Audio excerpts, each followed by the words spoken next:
This really has been a year of things out of my control happening and just continuing on anyway.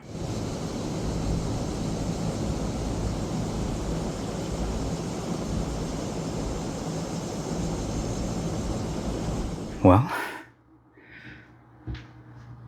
this is the place. I had these romantic notions of setting up this shot out in the middle of the woods, somewhere out there, and I would take out this instrument, have it all set up, and make all kinds of pretty music out in the middle of nature. But it's, I don't know, like in the upper 80s out there. And this dome is nice and air conditioned. And I think maybe I'm going to compromise and have a little bit of the best of both worlds. Modern conveniences and a naturalistic view, and the isolation that only 8 hours of driving and Airbnb money can buy. So I'm gonna get set up here and let's see what we can cook up.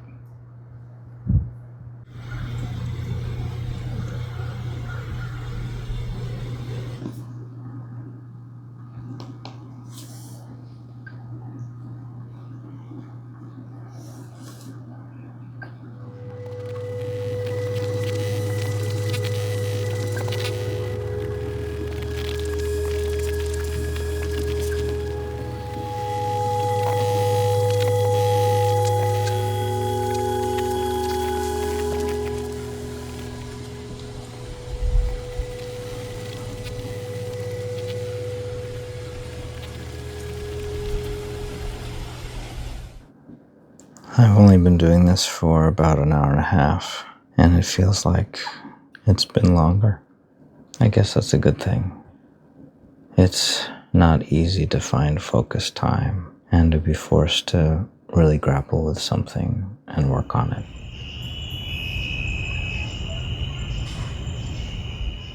All right, that's enough noodling around for now. I've got some drums down, don't have a bass line yet. Really just have a loop and an idea, but it's around 6 o'clock and I want to try to get into town, try to get a parking spot if I possibly can, and try to get some video of the sunset at the tower if I can possibly make it. So we're going to go on a little excursion. I'm going to grab some dinner and we'll come back and keep working on music. So I will see you soon.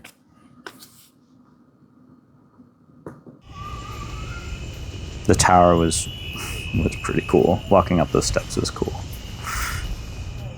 There was a lady walking up there with a friend who was like having a panic attack because it was so high, and it was just like chain link around the stairs and nothing else. It was really cool.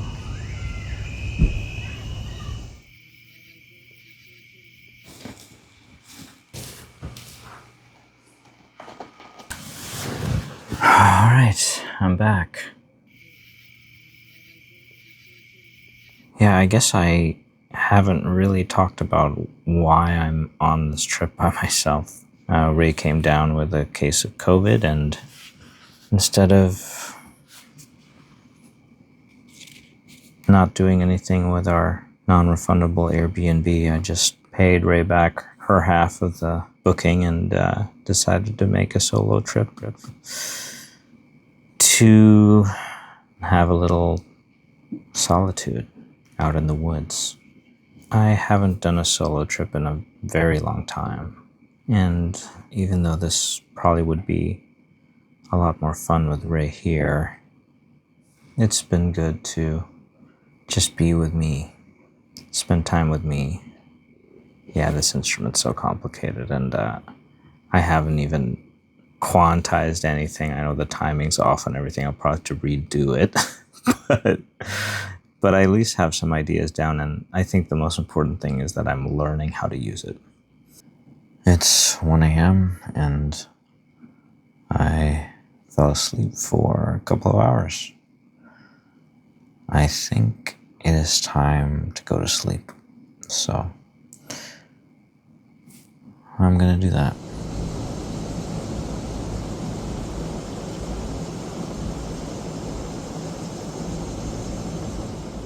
All right, so I'm up bright and early.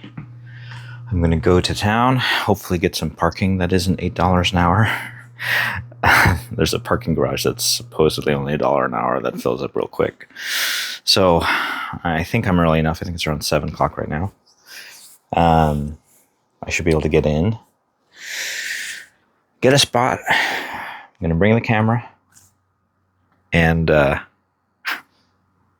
my phone, which I'm looking at right now. Of course, I'll have it with me. And then hopefully take some footage of the town, the visitor center, which used to be a famous bathhouse, maybe some of the trails, get some breakfast, see what happens. Maybe I'll actually have a bath in the bathhouse. I actually did a hot spring bath and a massage. This bathhouse had been around since 1912 and in continuous operation. And the guy who attended me, Bobby, had worked there for 42 years, a year longer than I've been alive. It was extremely relaxing and good experience.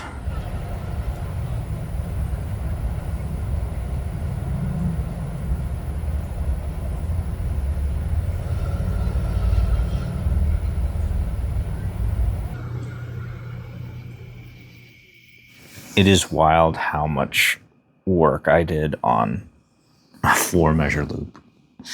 I would say most of the time was just figuring out how this instrument even works. So, yeah, lots of work for these 4 measures. So, if you haven't heard it up to this point, I guess you can enjoy.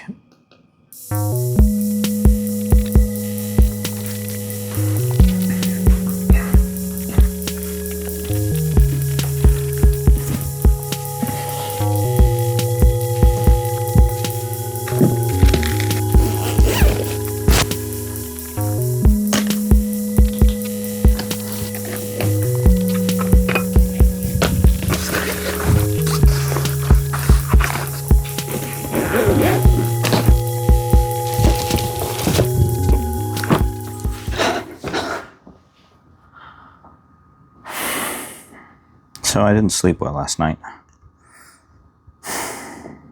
And I don't know, I'm going to put a trigger warning here for suicidal ideation. So if you want to skip that, you can just skip past this shot of me talking. This has been maybe the worst year of my life. I got diagnosed with autism. My whole life situation, living situation changed, and I had to live alone for the first time and learn how to do that.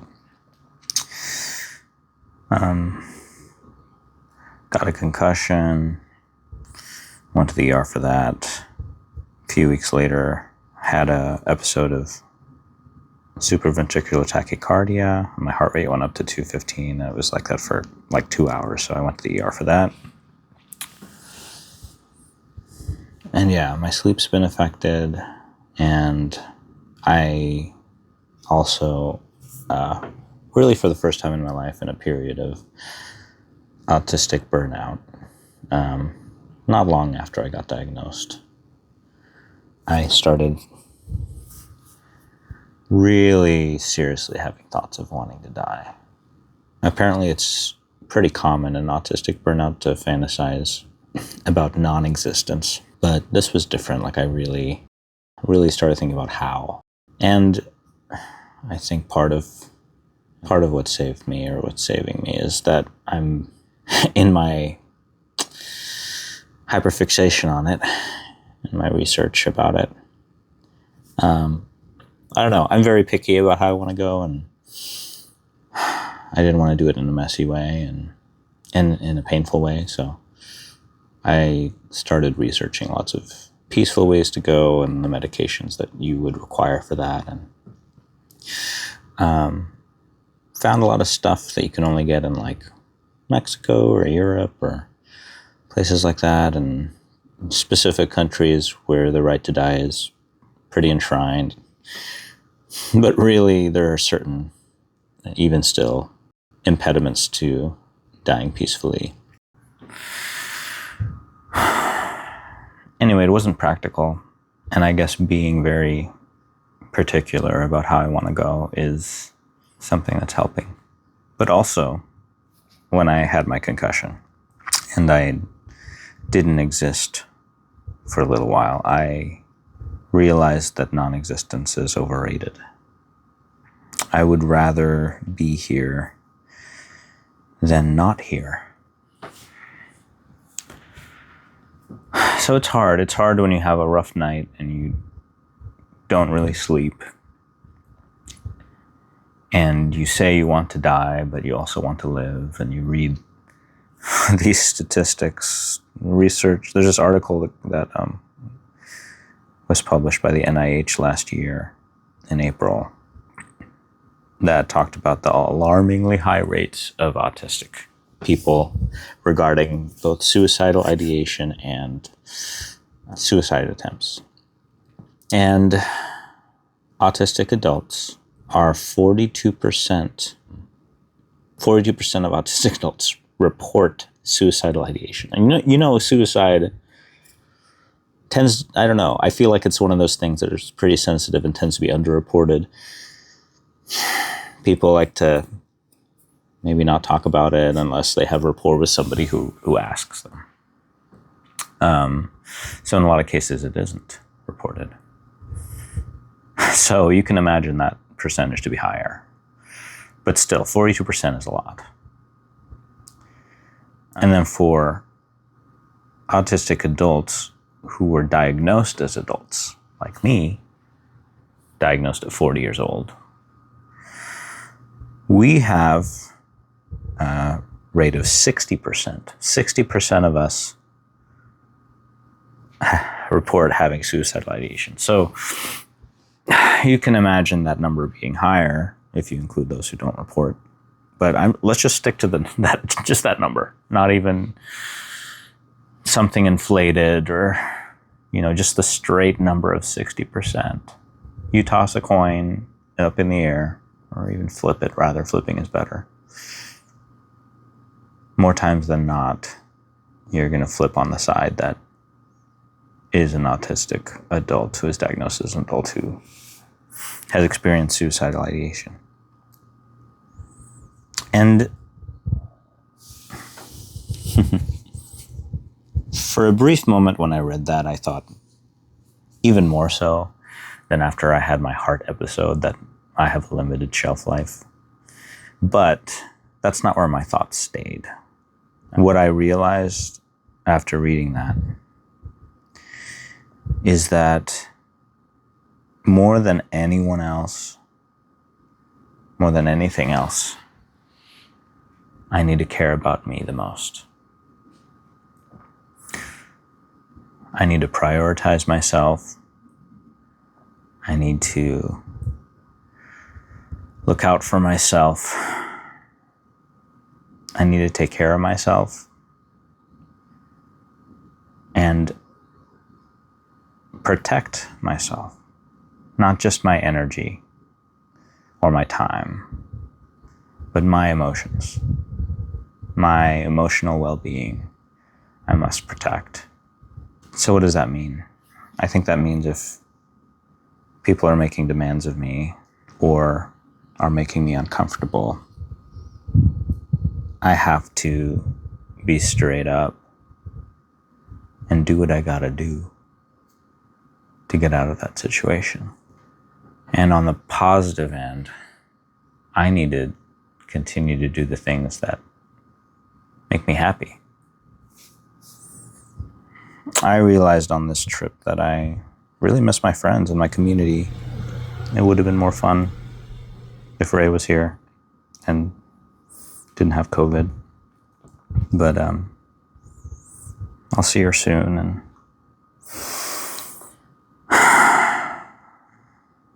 it'll be good to be home.